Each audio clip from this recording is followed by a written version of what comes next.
Clara never imagined that a single phone call could divide her life into two completely different chapters. That morning had begun like any other. Soft sunlight filtered through the kitchen window as she prepared breakfast for her husband, Daniel, and their 10-year-old daughter, Sophia. Daniel joked, as he always did, that Clara's coffee was the only thing strong enough to help him face the challenges of the day. Sophia giggled while trying to finish her glass of milk before school. It seemed like an ordinary day. One of those days no one ever expects will become the most painful memory of their life. Daniel left the house just before 8 o'clock. Before closing the front door, he turned, smiled at Clara, and said, "I'll be home early tonight. I promised Sophia we'd go to the park." Clara smiled back. "Don't be late." Daniel laughed, waved goodbye, and walked toward his car. It was the last time Clara saw him walking normally. Less than 2 hours later, her phone rang. A stranger's voice spoke urgently. "Is this Mrs. Clara Herrera?" "Yes. I'm calling from Central Hospital. Your husband has been involved in a serious traffic accident. You need to come immediately." The words shattered her world. She barely remembered how she got to the hospital. The drive felt like a blur. Her hands trembled on the steering wheel, while she whispered the same prayer over and over. "God, please, don't let him die." The hospital corridors felt endless. When she finally found the doctor, she searched his face before he even spoke. "I'm sorry," he said gently. "Your husband survived, but he has multiple fractures and a severe spinal injury. The next 48 hours will be critical." Her knees gave way. She collapsed onto the floor. No tears came. No words escaped her lips. She simply stared through the hospital window toward the gray sky. For the first time in her life, she experienced what felt like the silence of God. The following weeks became an endless cycle of hospital visits, caring for Sophia, and trying to keep their small apartment from falling apart. Their savings disappeared quickly. Medical bills piled higher every week. Daniel required surgeries, medications, and expensive rehabilitation. Then came another devastating blow. The construction company, where Daniel had worked for 15 years, could no longer keep his position open. His job was gone. When Daniel finally regained full consciousness, he looked at Clara with frightened eyes. "Will I ever walk again?" The question pierced her heart. She wanted to answer with confidence. She wanted to promise everything would be fine. Instead, she gently squeezed his hand. "We're going to fight this together." That night, Clara sat alone inside the hospital chapel. The room was empty except for a wooden cross hanging above the altar. She knelt down. "Lord, you know our hearts. We've tried to live honestly. We've trusted you. If this suffering has a purpose, please help me understand, because I don't have the strength anymore." Only silence answered her. Days became weeks. Weeks became months. Daniel remained confined to his bed. Every medical report sounded almost the same. "We're hopeful, but we can't make any promises." Those words slowly drained every drop of hope Clara tried to hold on to. At home, Sophia was changing too. The cheerful little girl who used to fill every room with laughter had become unusually quiet. One evening, while helping her with homework, Sophia suddenly asked, "Mom, does God really hear our prayers?" Clara looked into her daughter's innocent eyes. "Yes, sweetheart." Sophia hesitated before asking another question. "Then why doesn't he answer ours?" Clara felt tears burning behind her eyes. She had asked herself the same question countless times. Instead of answering, she wrapped her arms around her daughter and held her close. Some questions had no easy answers. One Friday afternoon, another letter arrived. It was from their landlord. They had 30 days to pay the overdue rent or leave the apartment. Clara slowly folded the paper. She had no savings left, only occasional cleaning jobs that barely covered groceries. That evening, dinner consisted of soup and a few slices of bread. Daniel looked down at his bowl. "I'm sorry," he whispered. Clara immediately shook her head. "Don't ever say that. I'm nothing but a burden now." She gently held his face. "You are my husband. You'll never be a burden to me." But later that night, after Daniel had fallen asleep, Clara stepped onto the balcony. She looked up at the stars. The tears she had hidden for months finally came. She cried until she could barely breathe. For the first time, she considered giving up. Maybe God had forgotten them. Maybe heaven had become silent forever. Yet, deep inside her heart, beneath all the fear and pain, there was still a tiny whisper. "Don't stop believing." The next morning, she walked into a small neighborhood church. She wasn't looking for answers anymore. She simply needed a place where her broken heart could rest. Only a handful of people were there. Near the back sat an elderly man with completely white hair. His face carried a peace Clara couldn't understand. As she walked past him, he quietly spoke. "Tears are also a form of prayer." She stopped in surprise. "How did you know I was crying?" The old man smiled kindly. "Because many years ago, I cried exactly the same way." Without knowing why, Clara sat beside him. For several minutes, neither of them spoke. Finally, the old man looked toward the cross and said, "Do you know the hardest lesson I ever learned?" Clara slowly shook her head. "God is never late. We are the ones who struggle to understand His timing." Those words settled deeply into her heart. As Clara stood to leave, the old man added one final sentence. "When you feel that everything is over, take one more step. Very often, the miracle is waiting just beyond it." Clara walked home with the same unpaid bills. Daniel still couldn't walk. Nothing around her had changed, but something inside her had. That night, she knelt beside her bed once again. She didn't ask for wealth. She didn't ask for immediate answers. She simply whispered, "Lord, teach me how to wait without losing my faith." It was a simple prayer, but it would change her life forever. The next morning began before sunrise. Clara quietly slipped out of bed, careful not to wake Sophia. She stood by the kitchen window with a cup of coffee in her hands, watching the empty streets outside.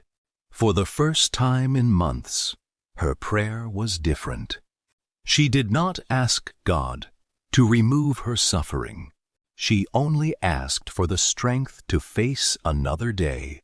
After taking Sophia to school, she hurried to the hospital. Daniel looked exhausted. Dark circles surrounded his eyes, and the pain medication no longer seemed to bring much relief. The doctor came earlier. He said softly. Clara forced a smile. What did he say?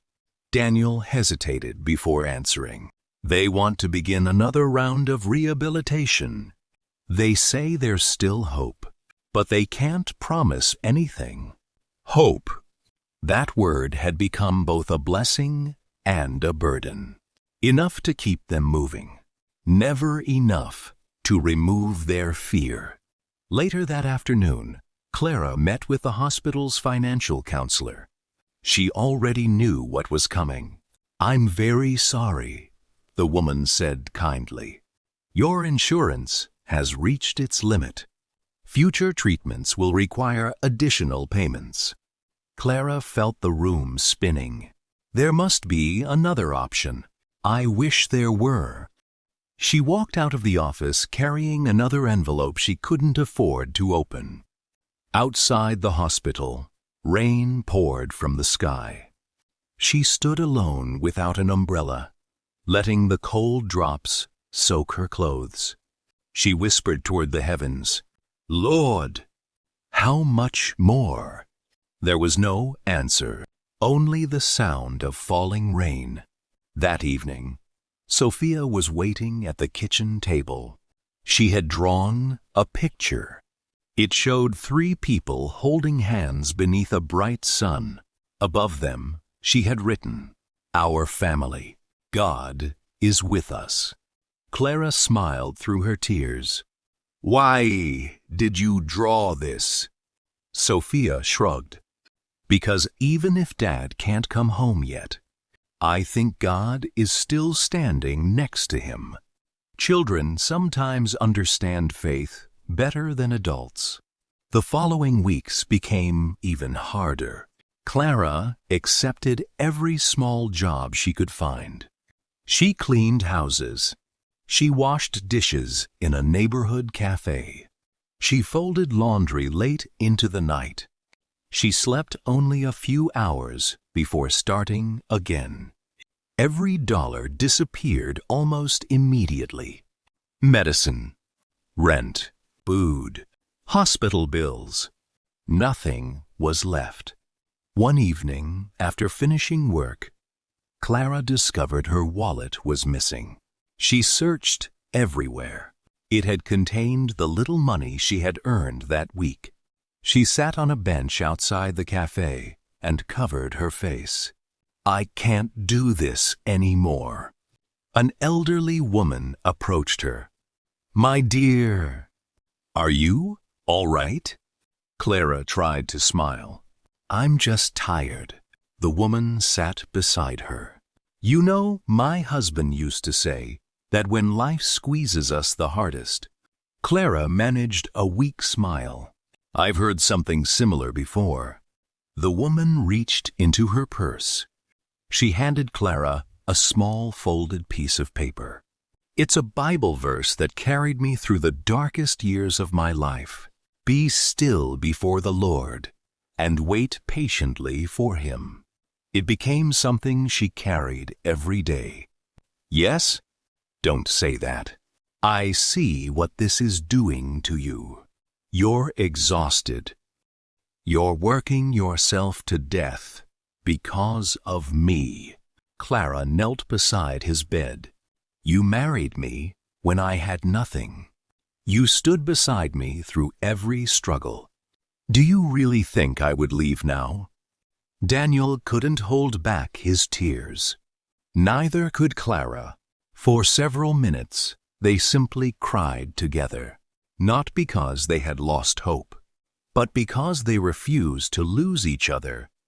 A few days later, another setback arrived. The landlord stood at their apartment door. I'm sorry, Clara. I've waited as long as I can. She nodded silently. I understand. You have 2 weeks. After he left, she looked around the apartment. Every wall held memories. Sophia's first drawings, family photographs, birthday decorations they had forgotten to remove from the top shelf. Soon, they might lose all of it. That night, Clara prayed harder than she ever had before. She remained on her knees until sunrise, not asking for miracles, simply refusing to let go of God. The next morning, while walking to work, she noticed a small bakery with a handwritten sign in the window. Help wanted. She stepped inside. The owner, Mr. Alvarez, welcomed her warmly. I've never worked in a bakery, Clara admitted. He smiled. Experience can be taught. Honesty cannot. She started the following day. The pay wasn't much, but for the first time in months, she had steady work. Every morning she baked bread before sunrise. The smell reminded her that even broken things could become something beautiful, with enough patience. One evening, just as she was closing the bakery, Mr. Alvarez handed her a warm loaf of fresh bread. For your family, I can't accept this. You can. He smiled gently. Someone once helped me when I needed it most. As Clara walked home carrying the bread, she looked toward the evening sky. Nothing extraordinary had happened. Daniel was still in the hospital. The debts still existed. The future remained uncertain. Yet she realized something had quietly changed. Every time one door closed, another somehow opened before she completely fell. Not always the door she wanted, but always the one she needed. For the first time in many months, she whispered a prayer not filled with fear. Thank you, Lord, even for the things I still don't understand. She had no idea that the greatest test of her faith and the greatest miracle of her life were still waiting just ahead. Spring arrived, but it brought little comfort. The trees outside the hospital began to bloom again, reminding Clara that life continued moving forward, even when hers seemed frozen in place. Every morning, she divided her time between the bakery, the hospital, and home. One afternoon, Daniel was taken to the rehabilitation room. The therapist helped him sit upright before encouraging him to move his legs. Nothing happened. Daniel closed his eyes, fighting back tears. The therapist rested a reassuring hand on his shoulder. He stared silently through the hospital window as rain clouds gathered outside. Finally, he broke the silence. Maybe this is God's answer. Clara looked at him. What do you mean? Maybe his answer is no. Those words pierced her heart. She moved closer and gently took his hand. I don't believe that, but we've prayed for months. I know. We've waited. I know. Clara looked into his eyes. No, Daniel. Something has changed. What? We haven't stopped loving each other. The room fell silent. Our finances have collapsed. Our future is uncertain. But we're still here. For the first time in weeks, he smiled faintly. Pipe flooded the kitchen. Mr. Alvarez gathered the employees. I'm terribly sorry, he said. We'll have to close for several weeks while repairs are made. Clara felt the ground disappear beneath her feet. It wasn't enough. Not even close. Yes? I don't know. Sophia disappeared into her bedroom. A few moments later, she returned, carrying a small glass jar. Inside were dozens of coins. "My birthday money," she said. "I was saving it for a bicycle. You can use it." Clara's eyes filled with tears. "No, sweetheart." In that moment, Clara realized that generosity isn't measured by how much we give, but by what we are willing to sacrifice for someone we love. One by one, families approached her. Some handed her grocery bags. Several quietly slipped envelopes into her hands. "I can't accept all of this." An elderly woman smiled. "Yes, you can. We've been praying for your family." Another man added. For months, she had been asking God where he was, in kind strangers, in faithful friends. None of them could solve every problem, but each one carried a small piece of hope. Weeks later, Daniel's therapist decided to try something new. "But I think it's worth trying." The exercises were painful. Daniel wanted to quit several times. Clara never left his side. "One more attempt," she would say. "Just one more." One afternoon, while attempting to move from the bed to a chair, something unexpected happened. Daniel's right foot moved. Only slightly, barely enough for anyone to notice. The therapist froze. "Did you feel that?" Daniel stared at his leg. I think so." Slowly, painfully, his foot moved once more. Clara covered her mouth. Neither of them spoke. The therapist smiled through tears. "It's only a small movement." But it's movement. That evening, Clara walked into the hospital chapel. She knelt quietly. She simply whispered, "Thank you." For the first time, her prayer wasn't born from desperation. It came from gratitude. Yet life still had another test waiting. The next week, his fever climbed rapidly. Doctors rushed him into intensive care. Clara sat alone outside the ICU all night. Every passing minute felt like an hour.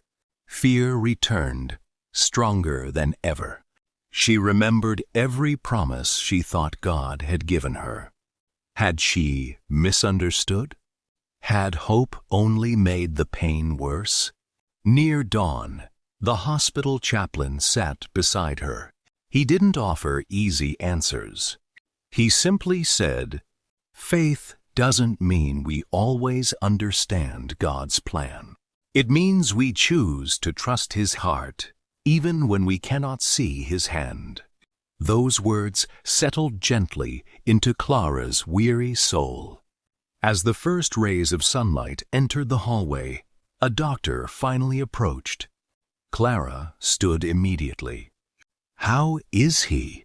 The infection responded to treatment. "He's stable." Relief flooded through her entire body.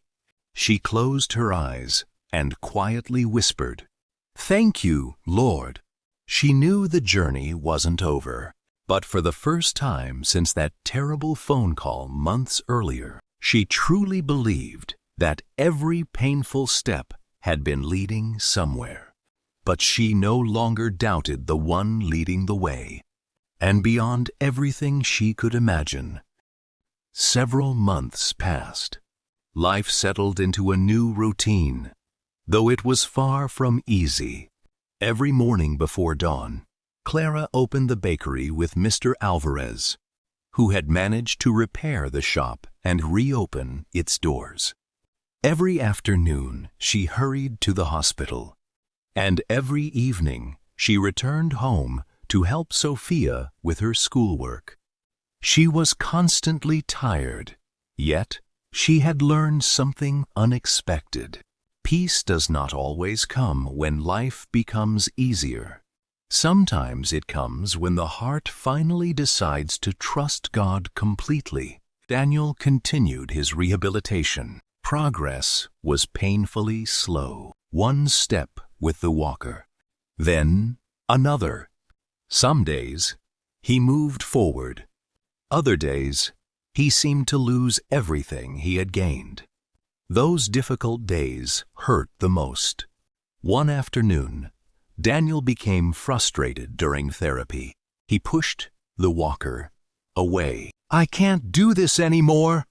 The room fell silent. The therapist stepped back, giving him space. Clara slowly walked over and knelt beside him. "Look at me." Daniel refused. She gently lifted his chin. "Do you remember the first day you tried to move your foot?" He nodded slightly. "You couldn't? And now?" "I can barely stand." "You can stand. You prayed for a miracle." "I think we're living one."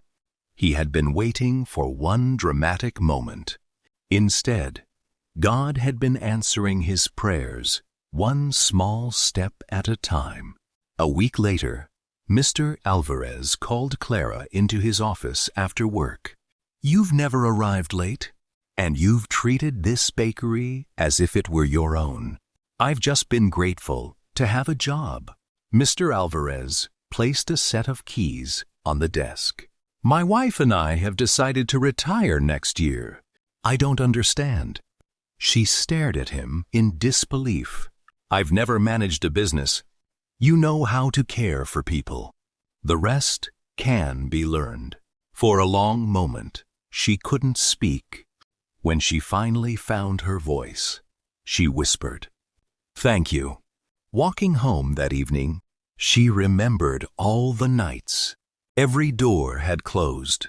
Now, God was opening one she had never even imagined. The following month brought another surprise. Daniel's doctor entered the room carrying new test results. He smiled before saying a single sentence. "I think it's time we try walking without assistance for a few steps." Daniel froze. "So soon?" "You've worked incredibly hard." The therapist stood nearby, while Clara held her breath. His legs trembled. His hands shook.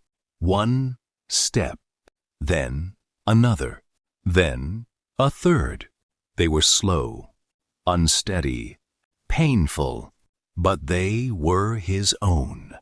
Clara covered her mouth as tears streamed down her face. The therapist laughed through her own tears. "You did it. Not perfect, not complete, but real." That evening, the family gathered in the hospital room. Sophia wrapped her arms around her father. "I knew God wasn't finished." Daniel smiled. Sophia looked at him seriously. "I'm glad Mom didn't." Weeks later, Daniel was finally discharged from the hospital, walking out of the building with a cane instead of a wheelchair. Many of them had cared for him since the accident. Outside, Daniel paused. He looked up at the bright blue sky. For several moments, he said nothing. Then he quietly whispered. The family returned to their apartment together. It wasn't a large home. The furniture was old. The walls needed painting. But to them, it felt like a palace. That evening, they shared a simple dinner. Soup, fresh bread from the bakery, and grateful hearts. Before eating, Daniel reached across the table and held Clara's hand. "I spent months asking God why this happened." He smiled gently. "Now I think I should have been asking him what he wanted to teach me." Clara squeezed his hand. "What did you learn?" Daniel looked at Sophia, then back at Clara. "I learned that faith isn't believing everything will happen the way we want. It's believing God will never abandon us, even when it doesn't." No one spoke. They simply bowed their heads in silent gratitude. Outside, the sun slowly disappeared beyond the horizon. Not because every problem had disappeared. There were still debts. Daniel still needed therapy. But something far more valuable had been restored. Their faith. Every tear and every unanswered prayer had been part of a much greater story. The greatest surprise of all was still waiting just ahead. A year passed since the day that phone call changed everything. He still walked with a cane on difficult days. Their savings had not fully recovered, and many of the old debts remained. Yet something had changed forever. Their home was no longer filled with fear. It was filled with gratitude. Every morning, before anyone left the house, the family gathered around the kitchen table. They held hands. Not because life was easy, but because they had learned that God was faithful even in the hardest seasons. After they finished eating, he placed a folder on the table. "I've been thinking about this for a long time," he said. He smiled. Clara nodded politely. "I hope you find the right buyer." Mr. Alvarez pushed the folder toward her. "I already have." She looked confused. "I want that buyer to be you." Clara almost laughed. "Mr. Alvarez, I know. So I've arranged something." He explained that he would allow her to pay for the bakery, little by little, over several years, without interest. "Why would you do this for me?" The elderly man smiled warmly. "Because years ago, someone believed in me when I had nothing. Now it's my turn." Clara could no longer hold back her tears. She realized that kindness always continues its journey. Someone receives it. Someone shares it. Someone else is saved by it. Several months later, the bakery became one of the busiest in the neighborhood. People often said they came not only for the fresh bread, but also because peace seemed to live inside those walls. Clara greeted every customer with genuine kindness. She never forgot what it felt like to stand on the other side, desperately needing hope. Whenever someone couldn't afford a loaf of bread, she quietly placed one into their hands. "No one leaves here hungry," she would say. Daniel eventually returned to work. Not at the construction company. His body could no longer handle that kind of labor. Instead, he accepted a position teaching young apprentices everything. He understood that his experience was more valuable than his physical strength. One Sunday morning, nearly 2 years after the accident, their pastor invited Daniel to share his testimony with the congregation. He looked at the faces before him. Then he smiled.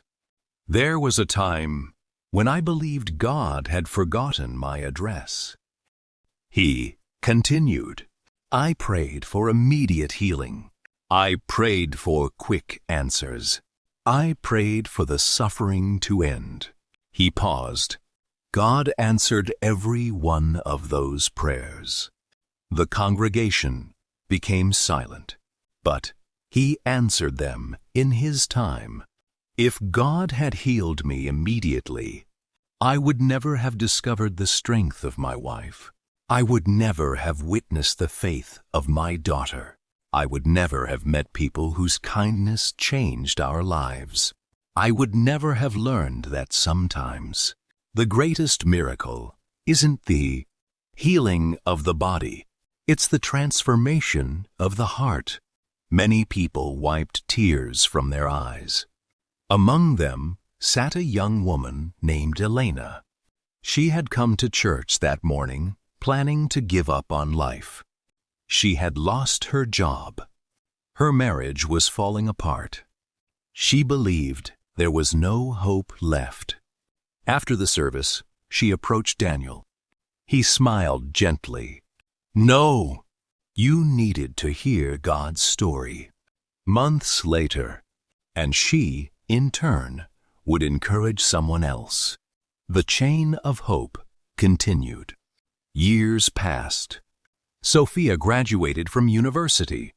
During her graduation speech, she shared the lesson her family had carried through every hardship. "My father taught me courage. My mother taught me faith. But God taught me patience." The audience applauded. Clara closed her eyes for a moment. She remembered the hospital corridors, the unpaid bills, the sleepless nights, the tears, the unanswered prayers. Looking back, every painful memory had become part of a much greater story. One evening, as the family walked home together, beneath a sky filled with golden light, they passed an elderly man sitting alone on a bench. His white hair reminded Clara of the stranger she had met in the church years earlier. She smiled warmly. "Good evening. God bless you. Do you know him?" Clara looked back once more, but somehow she never saw the man again. Or perhaps it was another gentle reminder that heaven often works through ordinary people. That night, before going to bed, Clara opened the old Bible she had carried through the darkest years of her life. The small piece of paper was still there. The words had faded with time, but she could still read them.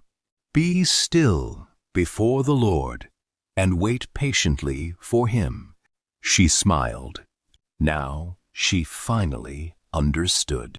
Not the day Daniel survived the accident. Not the day strangers brought food. Not the day hope returned. Not a moment later. Sometimes we cry because heaven seems silent. Sometimes we believe our prayers have been forgotten. Sometimes we think the waiting means God has abandoned us. But faith is choosing to believe that even when we cannot see His hand, His heart is still working for our good. His plans often unfold more slowly than we desire, and prepared us for blessings we could never have imagined. Because God may not come when we expect Him, but He is never late.